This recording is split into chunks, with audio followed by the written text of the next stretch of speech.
अस्सलाम वालेकुम स्टूडेंट्स। आज जो टॉपिक हम डिस्कस कर रहे हैं वो है जी हॉरिजॉन्टल स्प्रिंग मैथ सिस्टम। जो लास्ट टॉपिक था उसमें हमने सिंपल हार्मोनिक मोशन और यूनिफॉर्म सर्कुलर मोशन को कंपेयर करके हमने इंस्टेंटेनियस डिस्प्लेसमेंट्स और जो यानी कि इंस्टेंटेनियस डिस्प्लेसमेंट्स और जो हमारे पास इंस्टेंटेनियस वेलोसिटीज़ थी उनके फार्मूलाज को हमने ड्राइव किया था।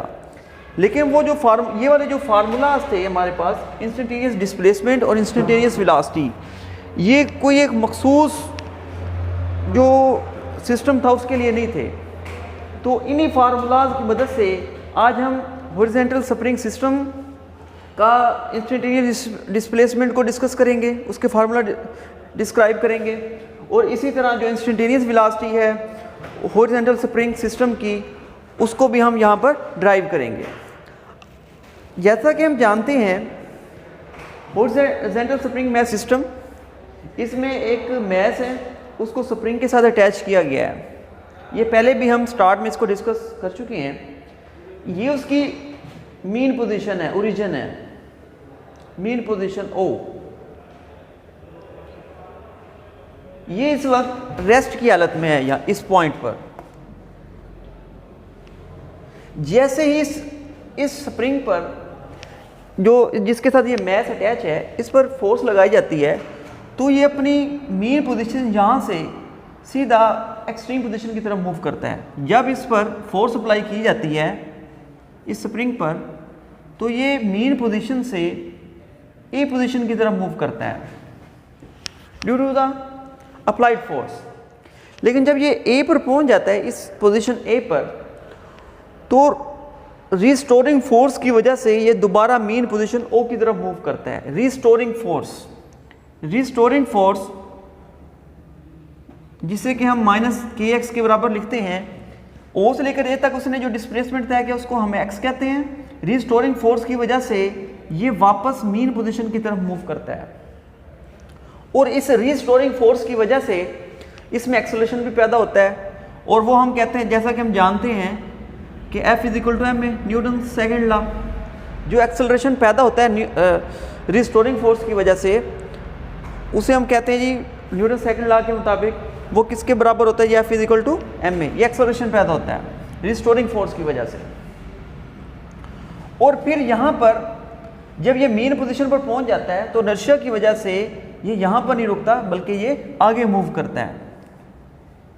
यहाँ पर बी पोजीशन इसको कह सकते हैं। ये ए पोजीशन हो गई, ये वाली, ये ए, ये ओ और ये बी।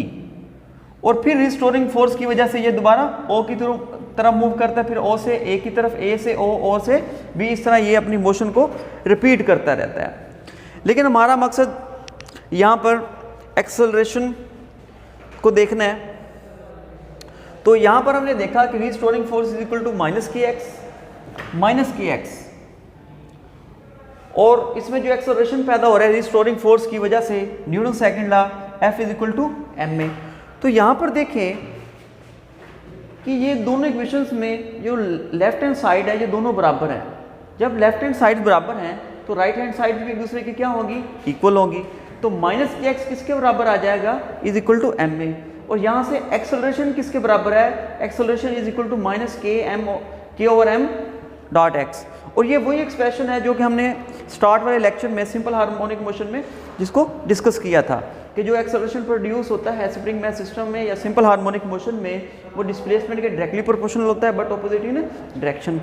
इसी तरह जैसा कि हम जानते हैं सेंट्रीपिटल एक्सेलरेशन जो ए है वो किसके बराबर होता है, ए बराबर होता है -ω²x के, यानी कि r के बराबर होता है। यहाँ पर हम जो रेडियस है उसको हम x से शो कर रहे हैं। a = -ω²x। ये चैप्टर नंबर 5 में इसको डिस्कस किया गया था। तो अब ये क्वेश्चन नंबर 1 और 2 में देखें कि जो राइट हैंड साइड है ये दोनों की दोनों बराबर हैं, दोनों बराबर हैं। तो जो लेफ्ट हैंड साइड्स होंगी वो भी क्या होंगी, बराबर होंगी। तो compare the equation 1 and equation 2।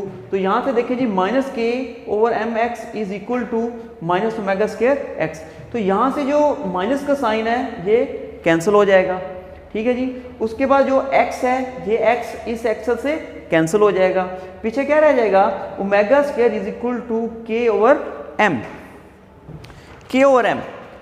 अब यहाँ पर देखें कि omega square is equal to k over m, या फिर दोनों तरफ हम स्क्वायर रूट लेंगे, यहाँ भी स्क्वायर रूट ले लें, यहाँ भी स्क्वायर रूट ले लें, तो आपको मिलेगा omega is equal to square root k over m, क्योंकि जो स्क्वायर है वो जो स्क्वायर रूट से कैंसिल हो जाएगा।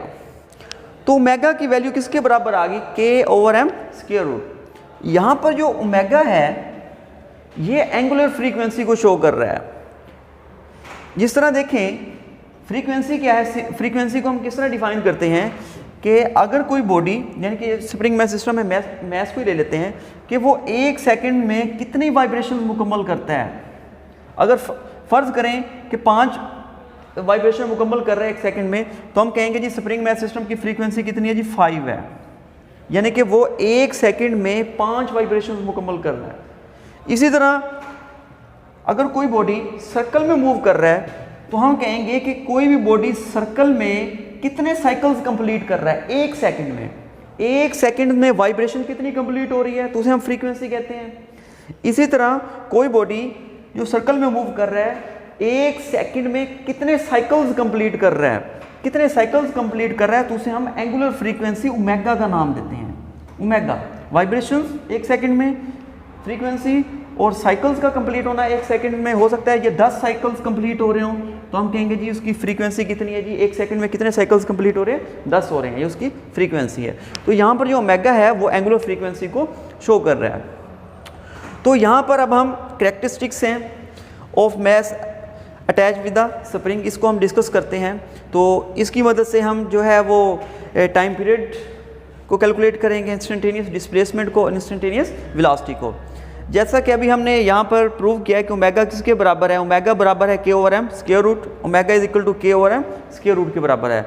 लेकिन चैप्टर नंबर 5 में हमने पढ़ा था कि ओमेगा किसके बराबर होता है, ओमेगा बराबर होता है 2 pi over capital T, total displacement to total time, this is called omega. Omega is equal to 2 pi over T, तो ओमेगा की जगह लिख दिया 2 पाई ओवर टी और के ओवर एम स्क्वायर रूट। तो यहाँ से हमने टाइम पीरियड को कैलकुलेट करना है, तो दोनों जो इक्वेशंस की दोनों साइड्स हैं उनको उल्ट कर देना है।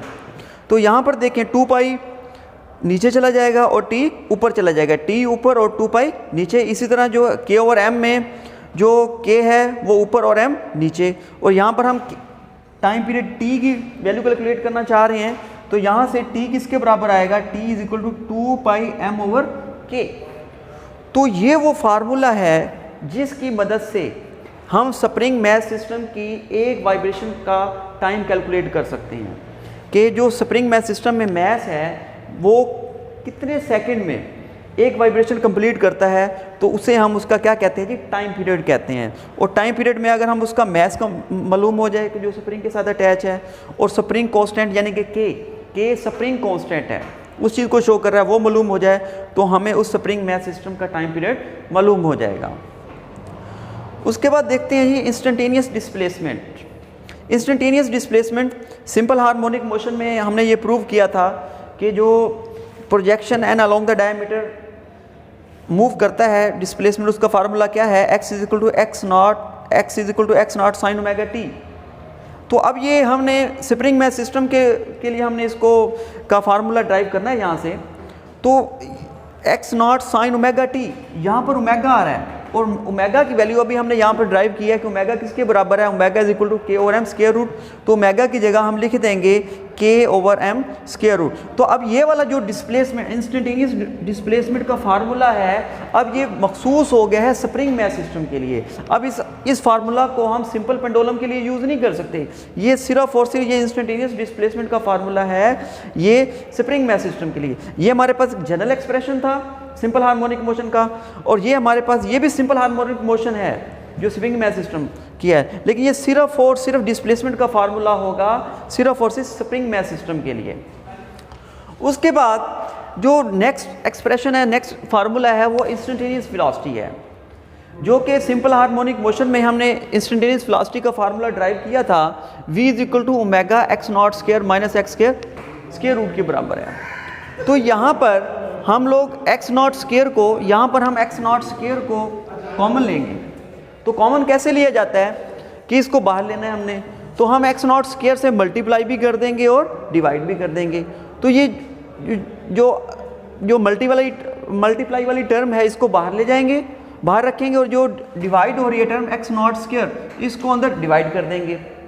ठीक है जी। तो यहाँ पर देखें एक्स नॉट स्क्वायर इसके नीचे भी आ गया और इसके नीचे भी आ गया, दोनों टर्म्स के नीचे एक्स नॉट स्क्वायर है। तो ये x not square x not square से कैंसिल हो जाएगा और पीछे रह जाएगा 1 minus x square x not square, और ओमेगा की वैल्यू हम इधर नीचे लिख देंगे k over m square root x not 1 minus x square over x not square root. तो ये हमारे पास instantaneous velocity, spring mass system instantaneous velocity का फार्मूला हमारे पास आ गया।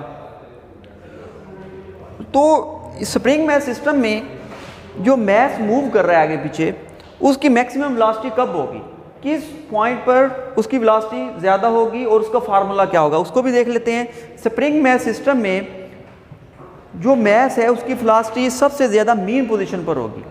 जब वो मीन पोजीशन पर होगा तो उसकी वेलोसिटी मैक्सिमम होगी। जब वो मीन पोजीशन पर है तो जाहिर सी बात है, मीन पोजीशन पर है तो वहाँ पर डिस्प्लेसमेंट भी क्या होगा, जीरो होगा। उसमें कोई डिस्प्लेसमेंट नहीं तय किया होगा, जीरो डिस्प्लेसमेंट होगा। When the mass is at mean position then the displacement is equal to zero. तो डिस्प्लेसमेंट जीरो होगा। तो हम इस x is equal to zero, displacement zero है तो x is equal to zero को हम इक्वेशन नंबर 3 में पुट कर देंगे। यहाँ पर इस इक्वेशन में हम x की वैल्यू जीरो पुट कर देंगे तो हमारे पास जाहिर सी बात है हम मैक्सिमम वेलोसिटी को यहाँ पर ड्राइव कर रहे हैं, डिस्कस कर रहे हैं। तो मैक्सिमम वेलोसिटी अब तो हम यहाँ पर v नॉट लिखेंगे, मैक्सिमम वेलोसिटी। अब ये इंस्टेंटेनियस वेलोसिटी रही, बल्कि अब मैक्सिमम वेलोसिटी बन गई है, क्योंकि यहाँ पर हमने जो x की वैल्यू है जीरो पुट कर दी है।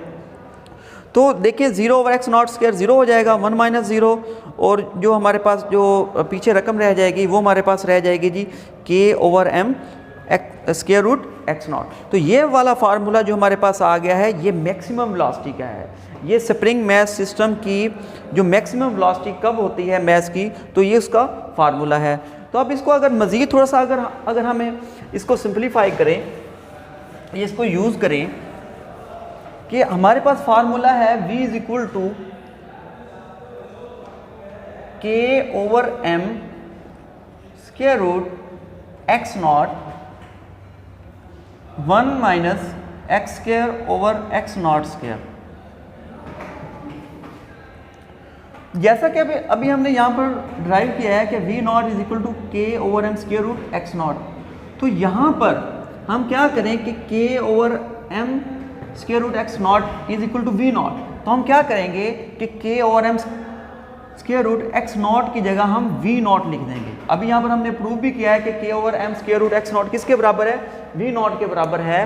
तो यहाँ पर हम लिख देंगे कि v is equal to v not, वो हमने मैक्सिमम वेलोसिटी में वहाँ पे प्रूव किया है। तो k over m square root x not की जगह हमने क्या लिख दिया, v not and 1 minus x square over x not square. This is the relation between instantaneous velocity and maximum velocity. ये जो हमारे पास फार्मूला है ये हमारे पास इंस्टेंटेनियस वेलोसिटी और मैक्सिमम वेलोसिटी के दरमियान रिलेशन है। तो ये थे जी हमारे पास स्प्रिंग मैस सिस्टम, उसके ये चंद एक एक्सप्रेशंस थे, उसकी कैरेक्टरिस्टिक्स थी कि अगर स्प्रिंग मैस सिस्टम है तो उसका टाइम पीरियड निकालने का फार्मूला क्या होगा, वो भी हमने यहाँ से ड्राइव कर लिया। और उसके बाद उसकी इंस्टेंटेनियस डिस्प्लेसमेंट है वो हम किस तरह ड्राइव करेंगे जी, वो हमने वो जो सिंपल एक्सप्रेशन था जर्नल, उसकी मदद से हमने इंस्टेंटेनियस डिस्प्लेसमेंट निकालने का फार्मूला भी यहाँ से ड्राइव कर लिया। और उसके बाद ये इंस्टेंटेनियस वेलोसिटी के बाद हमने यहाँ से मैक्सिमम वेलोसिटी का फार्मूला ड्राइव किया। फिर इंस्टेंटेनियस वेलोसिटी और मैक्सिमम वेलोसिटी के दरमियान क्या रिलेशन है उसको भी हमने यहाँ पर डिस्कस कर लिया। तो ये बहुत ही इंपॉर्टेंट टॉपिक है इस चैप्टर में। तो आप इस लेक्चर को बार बार सुनेंगे और साथ साथ नोट भी करेंगे। तो इंशाल्लाह नेक्स्ट लेक्चर में नए टॉपिक के साथ दोबारा हाजिर होंगे। अल्लाह हाफ़िज़।